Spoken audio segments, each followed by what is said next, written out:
Hello YouTube. So future self here. The job you're about to watch is probably one of my worst videos ever.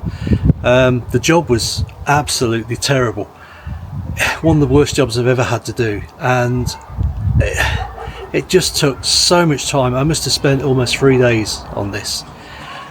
And looking back, if I did it again, I learned a lot from doing this job. But if you've got a Mercedes SLK that's behind me and it needs a timing chain, you can do it yourself, but for the love of God, don't. I tell you, after 3 days of crawling under this and getting rained on and getting frustrated with it and trying to work it out in my head and trying to watch videos about it, I can see why 4 garages that I contacted didn't want anything to do with it. I had no choice but to do it myself, but my God, what a job. Anyway, watch the video, you'll see how frustrated I get through it. And yeah, like I say, for the love of God, never do this job yourself. Just good luck finding a garage. I tried 3 independents, 2 of which were reputable garages that work on German cars, and one of them was actually Mercedes. None of them wanted to entertain it. Right, enjoy the video. Bye for now. Hello surfers of the WWW land. It's not a bad day today, sun's out, and I've got one more job to do on the Mercedes behind me, and a job I've been dreading, to be honest. So a common fault on these is the timing chain stretches. This has only got 70,000 miles on it and the timing chain stretched, so you get a little bit of a rattle when it starts up. You get a little bit of extended cranking because of that, because the correlation between the 2 cam sensors doesn't match or something, and it does throw up an error every now and again on the dash. I'll post that in here as well. So we've got a little bit of a medical emergency going on at the moment, so we need 2 reliable cars, and the distance we've got to travel is increasing by the day. So I need to get this done, and I need to get it done while I've got the time as well, because my time's going to be taken up quite a lot in the next few weeks, I can see. So less waffle, I'm going to get stuck in with it. I'm not going to make this a long video. I'm going to video the key points, not going to go through every single thing. So if you expected a how-to video start to finish, ain't going to happen. This is just the key points of what I'm doing. Never done it before on this type of car, so it's a learning experience for me as well. I may have to look on the internet too. Right, let's get the bonnet up and let's crack on with it. So here's the problem. Let me just turn the key. You can see there for a split second, you can't see anything, but you can hear it. It cranked for probably more times than it needs to, and once it started up it's fine, but yeah, you get that little rattle on startup, so it needs to be done. If the timing chain snaps, it's game over, so let's get on with it. So got the bonnet in the high service position. So basically the timing chain is all under here, so I've got to set the cover off, the head cover off, all this front end has got to come off. I think I've got to take the power steering pump off as well to get to the cam adjuster. So as you can see, there's going to be a lot of work to get to where I need to be, but let's make a start. So with the cover off, first thing is coil packs out. That's is it an M8 or an E8? It's an E8, so E8 for there, and then around the cover itself, that's an E10. So 8 for the coil packs, 10 for the cover. Okay, I'm about an hour in. As I say, I'm not going to film everything on this, but so far most of the piping from the front here, that goes to the turbo, which is down there and doesn't look like you can get anywhere near it, so I'm hoping I've got enough room. I think I have. Power steering, I've kind of moved to one side a bit. The bracket that was there, took that off, released enough, I think, of the wiring to slide that top cover forward.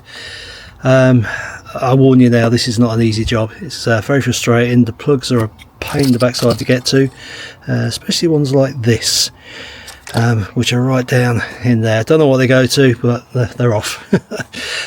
These pipes, they're all off. That comes off with a bracket. They're out of the way and clear. So now I've got to look at what it's going to take to get that top cover off, because that's got to come off so I can get into there, so I can get that front cover off and get to the chain. Not enjoying this, I'll be honest. Right, that's the rocker cover off. I warn you now, it's a scary moment, because I don't know if it's just this one or what, but after a while they seem to be stuck like glue. Whew, wow, that was, yeah, I had to get a lever bar into there and just gently ease it bit by bit, but it didn't want to let go. It was being stubborn. Right, so we can see the timing chain now, and to be honest, at first look nothing looks wrong, but let's get it on the timing marks and see what that tells us. So I'm not sure you can see it, but in there the crank bolt is at OT, which is top dead center, and as you can see there, the pointers on the back, oh, you can see this, let me try and get you in there, it's not easy. Yeah, the pointers on the back are off, so yeah, that timing chain is definitely stretched, no doubt about it. Right, next, well, the parts bin's growing. That's the turbo tube, took that off. So where are we so far? Turbo tube is just down there. You've got to wiggle and wiggle and wiggle and wiggle and wiggle until it finally comes off, but I have to take that off because I've got to get into the alternator at some point, because the cam adjuster, or the chain adjuster, is behind the alternator. Yeah, that's going to be fun, but yeah, at the moment I'm just trying to get the tool lined up, because the chain's stretched. Obviously the tool is not dropping down. I need to get that locked in place to make sure that nothing moves when I take the chain off. But yeah, it's just a case of now taking bits off. Yeah, boring stuff, but yeah, it's what it takes. Yeah, it's always the fiddly stuff that's so time consuming. So that's the water pump off, not the water pump, the thermostat housing off, sorry. God, don't know what I'm talking about. Which almost gets me into the cover. So I take the cover off, get the cam tool on, and then I've got to take the alternator off to get to the adjuster. Wow, what a job. Okay, front cover's off. Again, you have to give it a little bit of persuasion because it's stuck on there.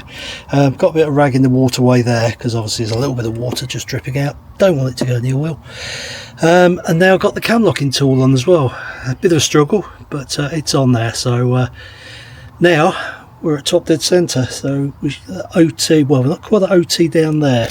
I'm not sure if you can see it, but yeah, that's obviously the problem. The OT is slightly off there, but the cam's locked in place there, and the marks are, can you see them? Not sure you can, let me tilt you around a bit. The marks do now line up with the arrows. So top end's all locked into place. Now I've got to struggle to get the alternator off and get the cam adjuster.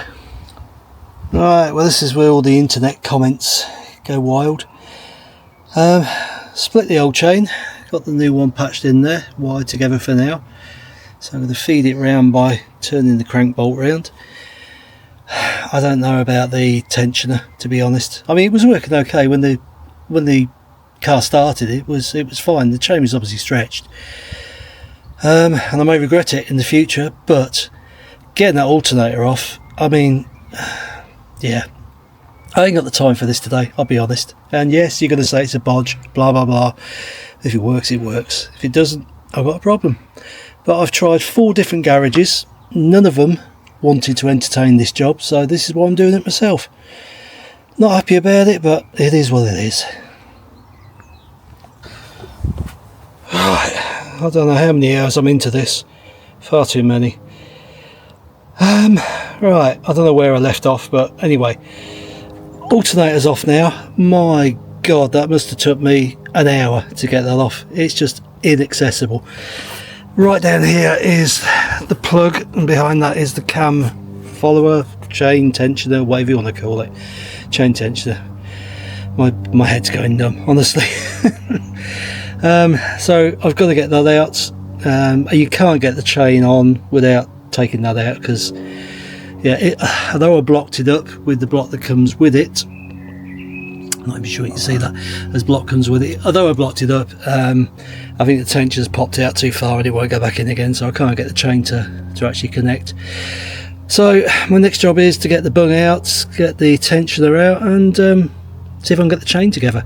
Once I've done that, I can put the new tensioner in and start bolting things up. But honestly, this has took me, I must be 5 hours in at least. I can see why Ford garages never even bothered to get back to me. This is not a great job at all. So, as I suspected, yeah, it's come out too far, and although you can press it in, it won't go any further than that. When you look at this one, yeah, completely different. So right, I'll get the chain together and then get this on. There is a procedure behind this. I've got to read up on it. I think you've got to put tension against it and then release it again by turning the chain the opposite way. Anyway, when I find out, I'll let you know. God, I'm knackered. It's another day, and I had a mare yesterday, really did. And I lost all will to breathe yesterday. But timing chain's on. I don't know where I left the other one. This video's probably completely rubbish, but alternator off. I took the cam adjuster out. Got the chain on now. Just got to really tighten it all up, bolt it all back together, and remember where everything goes. Oh, good fun, eh? Wish I'd never started this. Well, as I did say, ladies and gentlemen, we weren't going to film much of this because I really needed to just get on with it, because it was just a nightmare. So let's start it up, shall we? Hey, all looking good. Marvellous. Right, it's done, and that's me done as well. Thanks everybody. Bye bye.